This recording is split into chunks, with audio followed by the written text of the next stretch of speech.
Please remember, the information in our podcast could be a trigger for some people.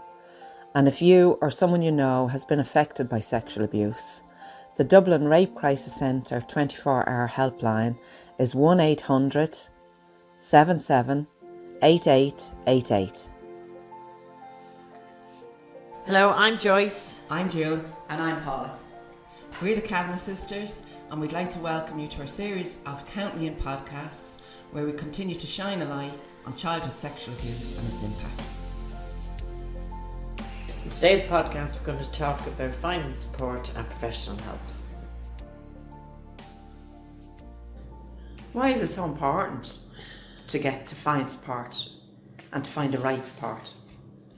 Well, I think there's a number of reasons why you need support. I think, especially when you're dealing with childhood sex abuse, you are going to do this on your own, no matter who you have around you. But definitely, it's a very lonely road if you don't have anyone that you can lean on. And that doesn't necessarily have to be somebody you know. It could be a confidential helpline. But it's too difficult to go through this roller coaster without having someone to share it with. I totally agree. I think the issue is just far too complex, and your mental health would be in great danger trying to sort that out on your own. You are right, there's some things you just have to do on your own. It's like giving birth. Nobody can do that for you, but you do need support or you wouldn't get through it. And it's the same with this. Well, I kind of feel when I did go for help, I didn't go because I felt I needed it, to be perfectly honest. I went because Joyce made an appointment and I didn't want to be left behind. Because I was dealing with issues around everybody in the family as well as with Daddy. That made my journey so much more difficult because I didn't realise the importance of being able to share your journey with somebody. I didn't understand that it was important. Now I do. And now I know if you have the right kind of support, it's not that it'll take the pain away, but it definitely helps you make things clear. You did resist it. You were in a lot of pain and it was difficult for you. But I also know you absolutely point blank wouldn't have done it if you didn't, on some level, want it yourself. But at the time, I think there was a number of reasons why I did it. That fear of being left behind only hit me because just prior to getting help was the first time I ever felt included. All of a sudden, we all had a common enemy, which was the father. Which brought us all together. Yeah, and because I hadn't experienced that before, I wasn't willing to let go of it. Yeah. So if the price for not letting go of that was to go in and talk to somebody, I didn't see it as too high a price. Yeah. But I also didn't engage in it, which made the pain worse. Yeah. So, are you saying before you went to counselling that you had no support? No, I didn't.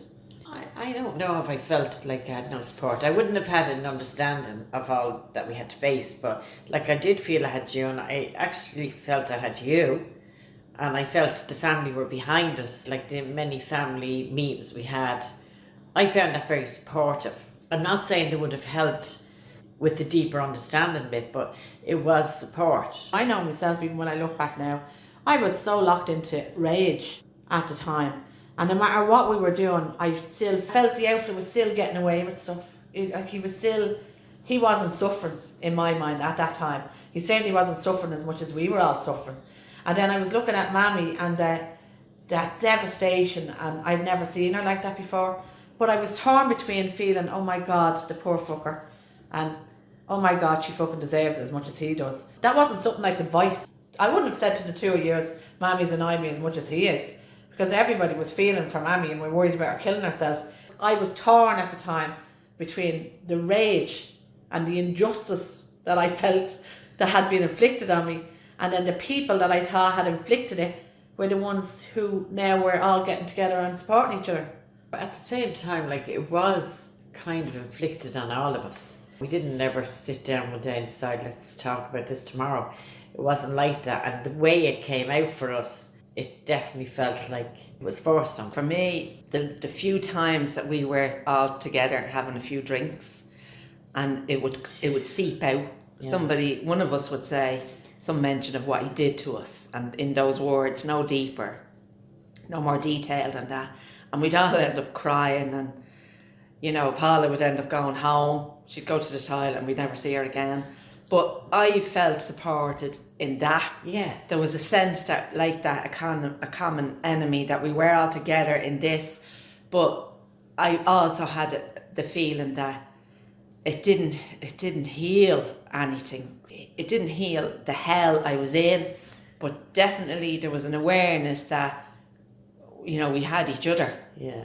And, you know, in many ways we were so lucky to have that, because so many people lose their entire families. Absolutely. Whereas this, like even actually brought us sisters all where together. it has happened among each other, there's been sisters that aren't in denial about it, aren't ready yet to cope with it, have suppressed it so much they absolutely don't even believe it.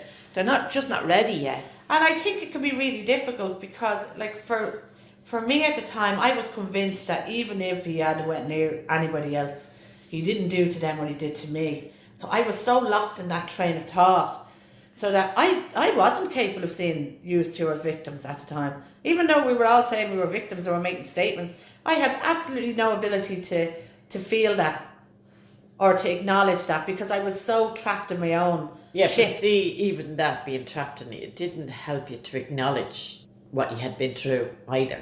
Because I remember sitting there, I didn't know which fucking end of me was up. But I remember you were very regimental. You had a plan and you wanted our help to make this plan work. And the plan at the time was to get rid of him. Yeah. Like, we didn't even know what that would look like. Now, we weren't fighting against this because we needed rid of him too.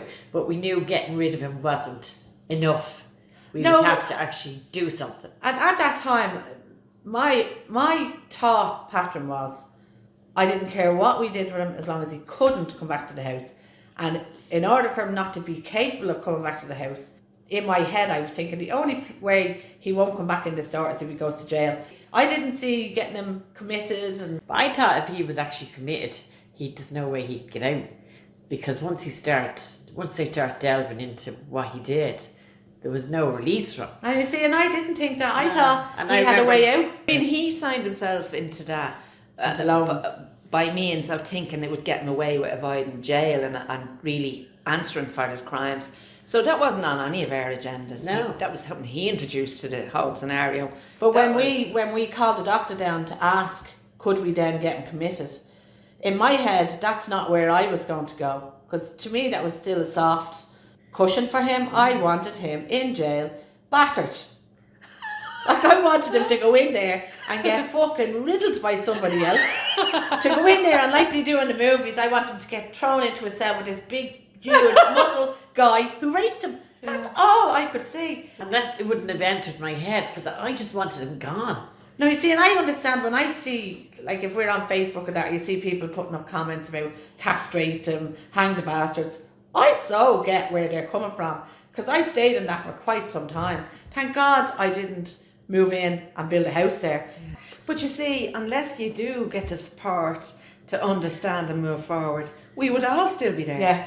And Yeah. that just highlights the importance and the need for the healing to happen. Because that's exactly where we all would have stayed. And that is not a good place for anybody to stay. When we talk about getting support and all that, I understand somebody being afraid to go for therapy or to get counselling. I totally get their fear level with that. But this is not something you can do on your own. I don't care who you are. I did everything I could to try and do this on my own. I tried to walk the steps. I even went into therapy and still tried to do it on my own. Thought I knew more than the person sitting across from me. You have to be able to share with somebody in some form, some shape. If it's writing letters, if it's on an anonymous phone line, if it's ringing up the likes of the Rape Crisis Centre 1 and 4, Carrie, I don't care who you ring. You have to be able to talk to somebody who's just going to be able to let you hear what you're saying. But I also think it's crucial to have support at home. I'm thinking of what we went through with our partners and all that, and I felt he didn't support me. You know, in hindsight, I can see why he didn't and why it was actually impossible for him to do so. But I do think, yeah, alongside your counselling or therapy, you do need support at home. Be it your partner, a friend, even to be able to come home and ring a helpline and have a conversation about, you know, the remnants of what you've just experienced. It's as essential that they are supported, because people with the best of intentions keep trying to fix you. Men really feel they want to do something physical, something tangible to help you, and it's very difficult for them if they're not at least brought into the picture and told what to expect and what's happening, and that it's actually not to do with the them. reason you're behaving like this is because of this. They wouldn't have had that understanding, and I hadn't got the capacity to share that. No. Because I didn't have the understanding either. I didn't know what was going on. Nobody can support you if they don't know how to. I went around raging, unconsciously raging.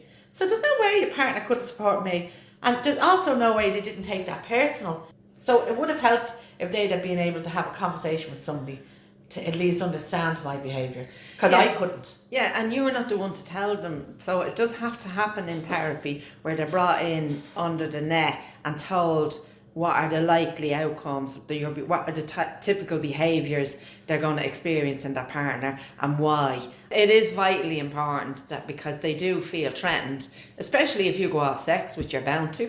The first thing they think is, oh my God, she doesn't love me anymore, we're finished, and you end up having rows over sex and whatever else, and it just adds to your trauma. You're already most of the rows I would have had would have been that counselling is fucking up your head, and it's, you know. Yeah, you were perfectly fine before you went in. And I understand that, because I actually felt perfectly fine before I started, and I felt my world fell apart when I did start. Now I could see the benefits because I was learning so much about myself. Their feelings of being hurt and left out and threatened possibly losing you didn't really make them amenable to having a conversation about how your therapy session went. So it shut you off from the person closest to you in your life that should have been able to be there for you. And you don't necessarily have to share every detail with them, but the fact you couldn't talk about it at all because already they had that as the issue. The therapy was messing up their partner and removing their partner possibly from their life. So you couldn't discuss it with them. And the manner in which you behaved before you went into therapy with your friends, out for a drink, having a chat, whatever you did, also alters, because all of a sudden you want to have real, meaningful conversations, and small talk becomes very difficult. You can't lean on your friends for support because you haven't told them what you're going through, because you don't have them skills. Yeah, the victim is probably the last one who's capable of telling you. And that's why you need that support from a counsellor or a therapist. Yeah. And there is a difference between counselling or therapy. Well, there's two different things that most victims of abuse go for. There's counselling or the psychotherapy. But the counselling, for instance, is designed to be short term. It's to deal with your behaviour, something that's current. And that can be very good to get you through your day, but it's not going to help the problem. Whereas psychotherapy is about long-term goals and your emotional needs. And looking at the root of the problem. And the balance is to try to get somebody who's trained in both those fields. And that's what you will get if you go to services like the Rape Crisis Centre, 1 in 4, Carry. If you go to those designated spots where people are specifically trained to deal with sexual violence, then you have a chance. Because I don't believe every counsellor is going to be right for you, because they're dealing with different... They wouldn't be equipped to deal with the complexities. And I'm not knocking it. You can have any therapy you like, because anything will not be wasted. But if you really want to deal with your abuse, you need somebody who's trained. It hasn't got all the answers. Only by means of it putting you on the ladder to healing. It does give you the ability to even identify the questions, because we didn't know the question. I was under some illusion that when I went there, they're going to cure me and I'm going to get out of here and I'd be different. And it didn't happen. Yeah. To me, it reminded me of June's confession thing. I used to literally try and make stuff up. How could I possibly feel? Like, I didn't have a name for emotions, but I felt like I was in confession and I had to make something up that'd fit and get me off the hook. But I was there for a long time before I realised I have to actually do something here. They're not doing anything. Yeah. I have to do it. And that was shocking. Well, we are very different. We experienced our abuser very differently. Yeah. Because we have different personalities. We responded to it differently. We responded to therapy differently. Yeah. Like, I would say, me and you, Joyce, would have been a bit similar in the fact that we walked in and handed our lives over and expected them to fix it and give it back to us fixed. Yeah. Paula would have went in, gave them nothing and expected them to fix it. But you also sat there thinking, I know more than this person. You see, I was playing the role of the, you see the fella's a strong silent type. That's the role I was playing. You know the way you have the conversations before you actually have a conversation? The conversations in my head would be very different than what would play out in the room. And as soon as I went into that room and the door was closed, it was like, what? You want me to speak now? Some of the times I felt like laughing because you'd be sitting in silence and it would be like, who's more stubborn here? Who's going to give in first? And I'd be sitting there going, fucking better be you, it's not going to be me. I was a child in that room having a tantrum. I didn't know that, but that's exactly what I was doing. Because if I spoke in the room, and I only realised this with hindsight, if I had have spoken in the room, I would have had to feel something. And I wasn't going there. And I found the one-to-one just far too threatening. The group session was much better for me. I was able to listen and be moved by other people. I'd have to join in. And before you know it, I was just spilling the beans. I was talking my head off.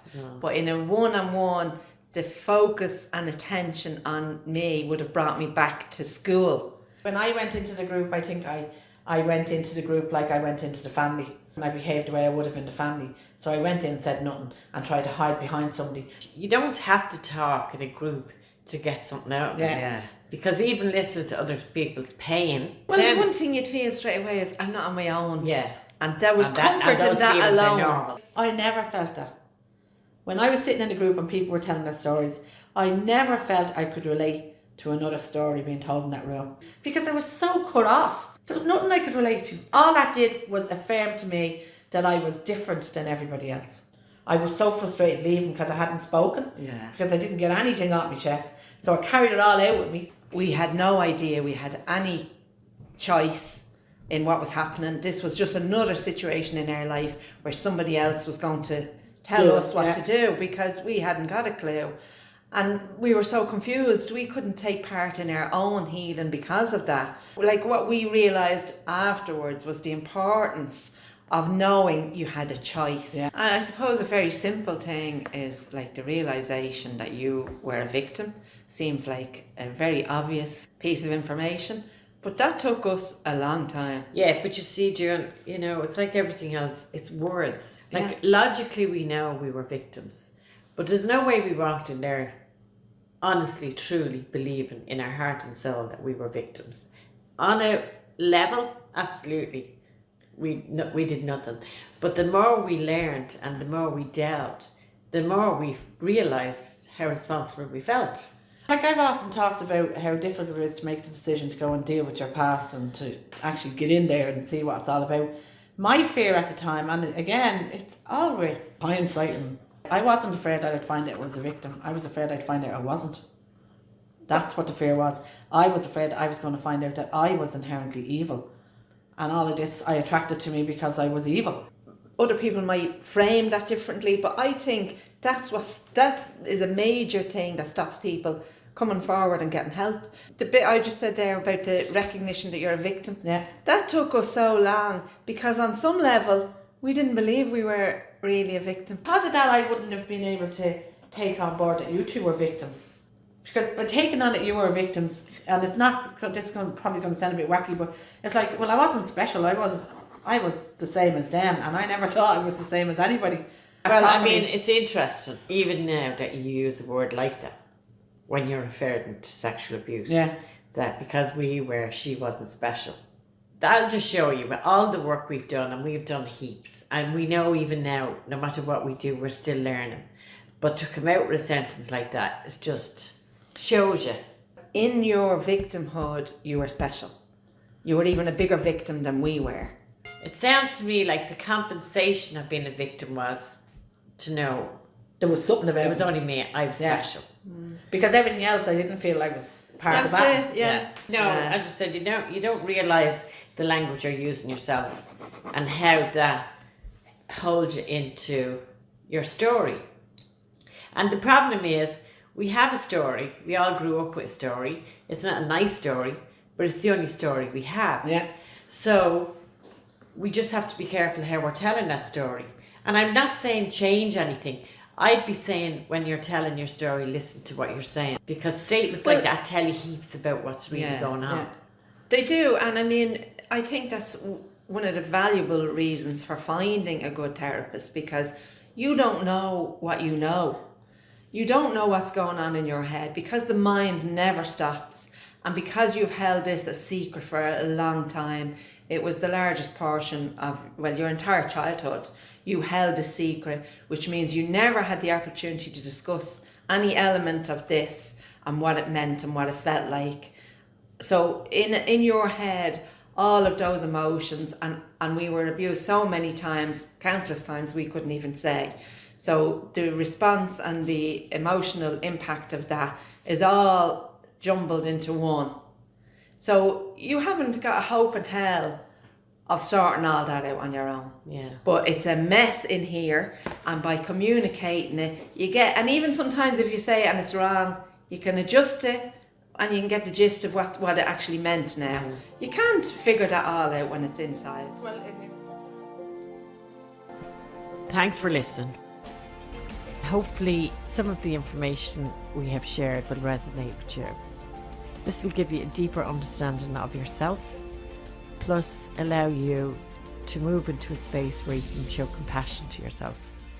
Please know that no matter how you feel or how you reacted to the abuse, it was normal.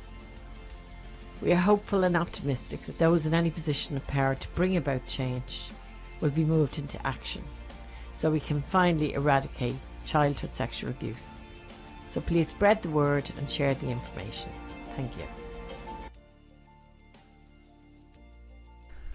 The decision to heal from childhood sexual abuse places you on the most important journey of your life. You're in charge of this journey. Only you know what works for you and what doesn't. It takes as long as it takes, because there's no rushing it and there's no faking it. You have to feel it. And just as the ripple of pain that you're in goes out and impacts all of those around you, so does the healing. And the more you heal, the more everyone around you benefits from your healing. You've been listening to the Kavanagh Sisters Count Me In podcast.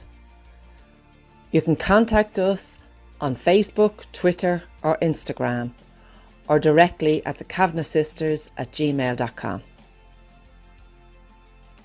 We would like to leave you with a quote that you can take with you throughout your day.